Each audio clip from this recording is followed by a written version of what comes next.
Em nosso estudo de hoje, a lição 7 do livro Mediunidade e Sintonia tem por título Na Senda Renovadora.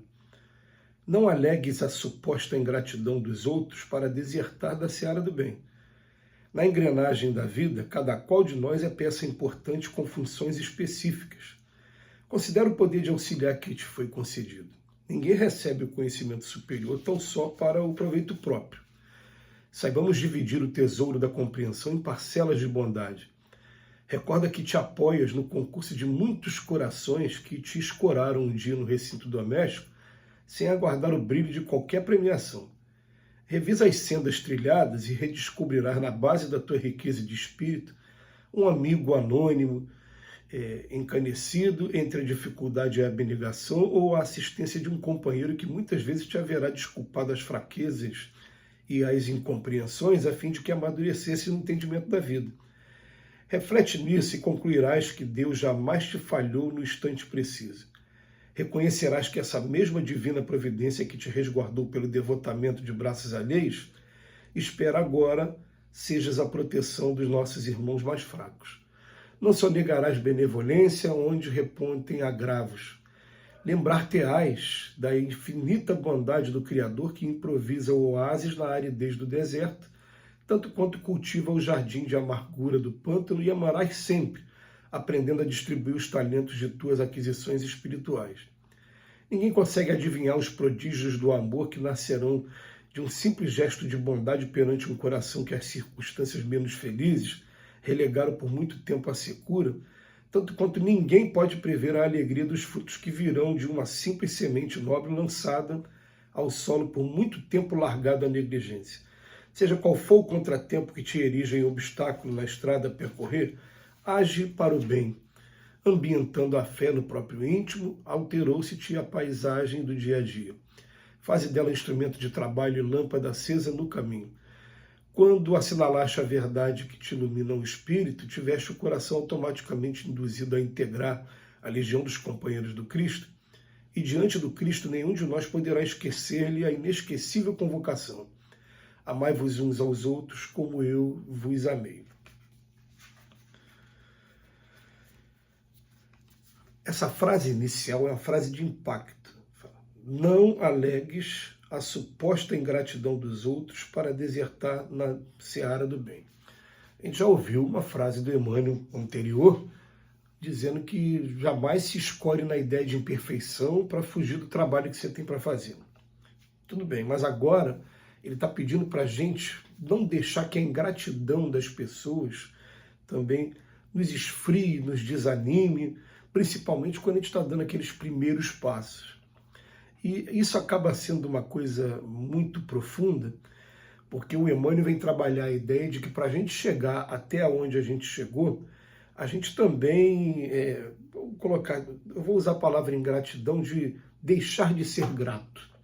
Porque muitas das vezes a gente usa a palavra ingratidão como uma pessoa que acabou fazendo mal. Não, estou falando o seguinte, quantas pessoas vêm nos ajudando ao longo desse tempo todo, e que a gente simplesmente acostumou com aquela ajuda, ajuda de mãe, ajuda de um amigo no trabalho, e a gente não agradece, não teve momentos assim da gente reconhecer pelo menos o trabalho que a pessoa faz, mas foram esses trabalhos anônimos que foram sustentando a gente para que a gente chegasse à maturidade e para que a gente começasse a adquirir agora a vontade, de começar a estudar o Evangelho e também de praticar o Evangelho. Quantas pessoas? Primeiro vamos meditar nisso.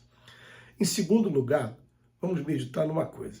Quando a gente começa a conhecer o Evangelho ele tem que ser inicialmente, para mim, quem está conhecendo o Evangelho agora sou eu, não é o outro. A gente se empolga e quer compartilhar com o outro. Não, mas o Evangelho já iniciou um processo de mudança da nossa vida através da reforma íntima, quando a gente identifica nos postulados que estão no Evangelho de Jesus, o que está desafinado com a gente começa a mudar.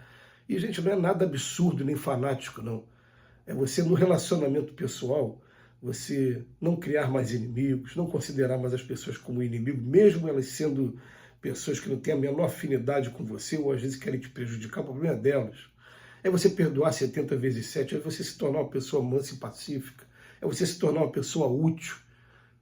Isso já começou a fazer parte. E quando isso começa a fazer parte, isso vai, na verdade, o ideal, né, é que fosse assim, é que acontecesse de maneira natural dentro de um processo de reforma íntima e não de convencimento para alguém. O problema é que quando a gente tem o conhecimento do Evangelho, a gente vai naquele ir de pregar e a gente acha que agora a gente tem a obrigação de violentar a convicção das pessoas. E a gente está o tempo todo procurando mostrar para os nossos amigos que é possível sim você ser um religioso e, com perdão da palavra, sem ser chato. Porque tem pessoas que se tornar religioso, todo lugar que ele vai, ele quer falar de Jesus, ele quer falar de Espírito, ele quer como se aquilo fosse, resumisse toda a vida dele.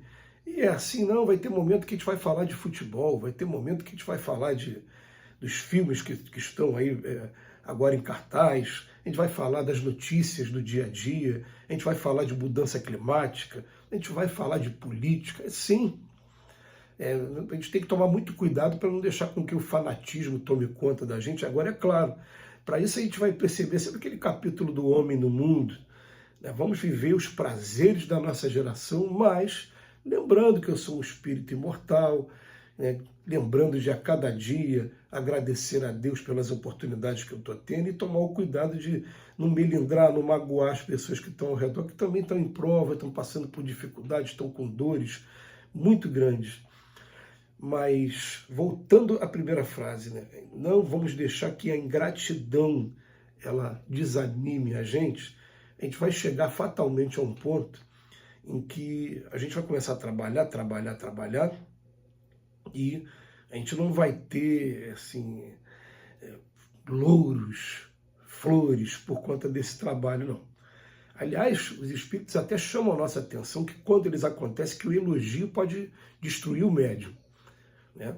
Mas a coisa vai acontecer dessa maneira. Quando começar a acontecer dessa maneira, aí a gente está sendo preservado e aí a gente está sendo testado na perseverança do trabalho que realmente vale a pena. Porque o trabalho que realmente vale a pena é esse, é o trabalho de você começar a servir sem esperar nada, você começar a sentir o prazer de estar fazendo a diferença na vida das pessoas. E algumas vezes a ingratidão ela vai vir de maneira incisiva mesmo. Eu vou pegar assim um exemplo que eu lembrei aqui agora, comigo e com um espírito que contou para a gente, né? Leopoldo Machado, ele conta que quando ele fundou uma casa chamada Lar de Jesus, e essa casa tinha crianças órfãs e tinha idosos. Era asilo e orfanato ao mesmo tempo. E ele estava passando dificuldade financeira, ele chamou um grupo de amigos para fazer pedido de doações. Ele falou que na primeira casa, quando souberam que ele era um espírito, a pessoa deu uma cusparada no rosto do Leopoldo Machado. E ele deixou a mensagem: ali é que eu vi que eu estou no caminho certo, que eu tenho que continuar fazendo mesmo. Muita gente simplesmente, tá vendo o que eu encontro? Eu vou pedir ajuda, o ser humano é ingrato. Aí generaliza toda a raça humana por conta de um comportamento de uma pessoa só, né? Isso costuma acontecer também.